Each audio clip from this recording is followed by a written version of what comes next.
Priyank Khadge, the IT minister in Karnataka, attacked the RSS for ideological reasons. He has in fact written to Siddaramaiah, the chief minister of Karnataka, seeking action against government employees who participate in RSS functions. He has also sought government institutions to be free of RSS activities. RSS has always been a bone of contention between the BJP and the Congress party. It's also because Rahul Gandhi has been an extreme critic of the RSS. But how does the party look at this?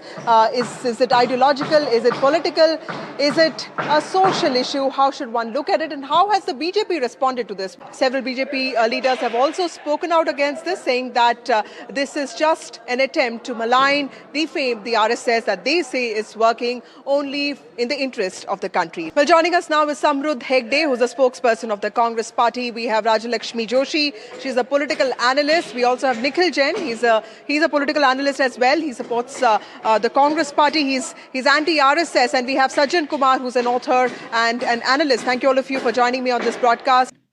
What role does an unregistered, unregulated, unaccountable organization that conveniently shapeshifts as a cultural organization when convenient and a political organization when profitable, and that doesn't believe in plurality, secularism and equality, what role do they have in our public schools, in our public premises?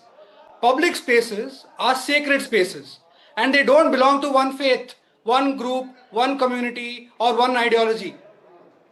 They must always remain neutral grounds and not become ideological playgrounds where any organization is allowed to function as a factory of prejudice in a political function. Rajalakshmi Joshi here.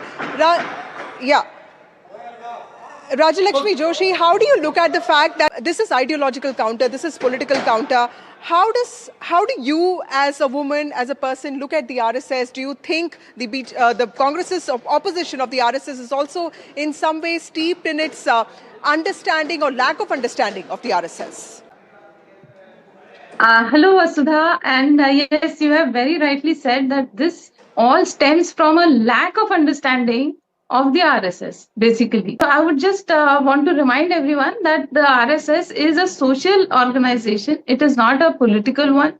And the ideology is that of Vyakti Nirman and of Rashtra Nirman. So that is the basic ideology, and that is Rashtra Sarvopari.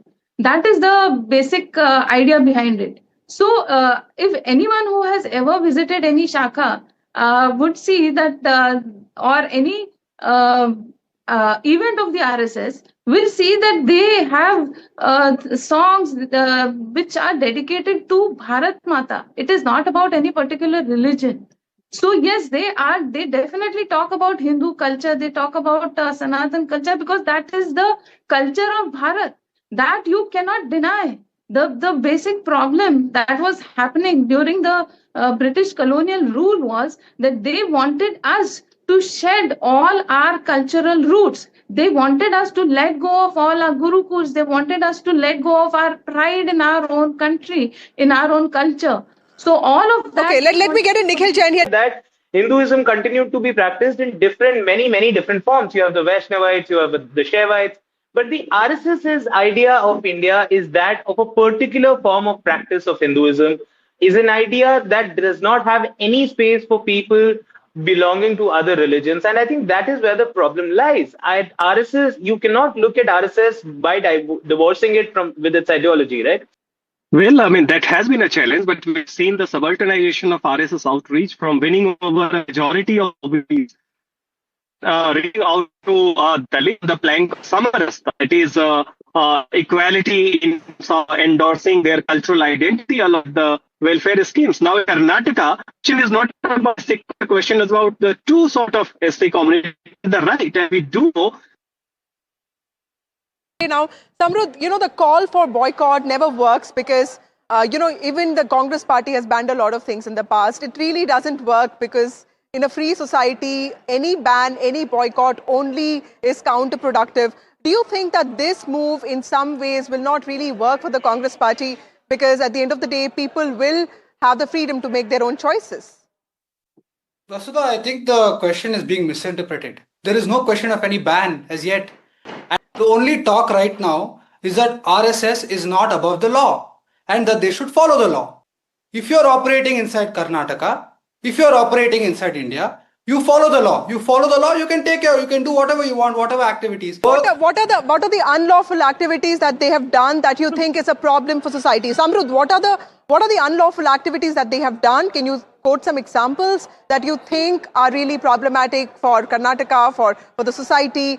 What do you think these activities are? Vasudha, there's no requirement to go that far. If they are an organization that is unregistered, can an unregistered organization be allowed to use public spaces? It's as simple as that. It is allowed to, permitted to function in a public space. It is illegal. A response from Rajalakshmi Joshi, yeah. Samrudh is making a very clear point. He's saying that, you can be ideological if you want, but don't bring it to offices. Offices are supposed to be secular. You cannot, be an RSS worker in a government office. In some ways, you cannot use the playground of a government school for a shakha, or, invite an RSS dignitary as a chief guest in the school, because that shows ideological projection and posturing, and that shouldn't be allowed in government. Would you agree with that? Vasudha, I find that strange because, RSS was definitely banned thrice by the Congress government itself.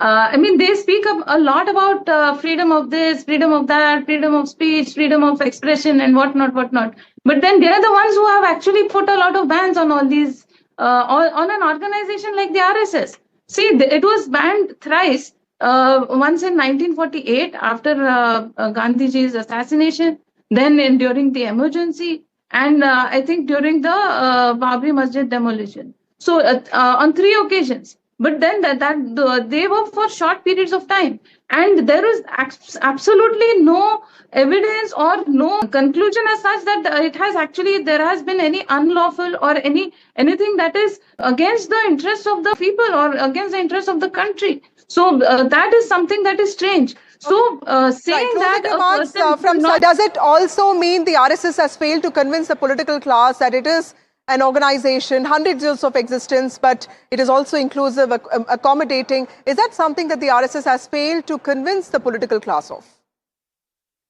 Vasudha, I look at it as a kind of a narrative being built up by the Sajjan Kumar, yeah. See, this narrative. Yeah, Sajjan Kumar, yeah. Okay, this okay? I don't think he's on the... Last word from Nikhil Jain, please. Do you think that the RSS has failed to convince the political class? Please let me just let me make a point. Let us have a fair debate where the RSS point of view. Okay, ma'am, you just made your point. I have to get in the last word from Nikhil Jain because I have to wrap this debate now. Nikhil Jain. There are 2 people speaking for the Congress, and they're talking against the RSS, and the RSS point of view is not being put across, Vasudha.